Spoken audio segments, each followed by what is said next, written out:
Gumbo, you know I love it. So for the second year, I made the trek to Festival Plaza for what might be my favorite festival, the Battle of the Gumbo Gladiators. But what's that magical factor that turns a gumbo from to yummy in my tummy? Creole Gumbo Champion team member Jasmine Wallace broke it down for me. The roux.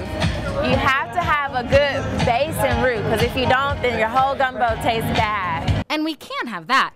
But according to Rock Bear, who came up all the way from Brobridge to compete, a roux isn't all that's necessary for a good gumbo. However, his way of thinking isn't too popular with his teammates. We have a situation here.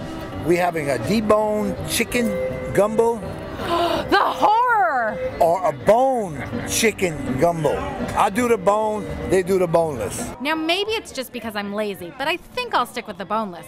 But Bear kept trying to change my mind. The bone keeps the flavor in the chicken.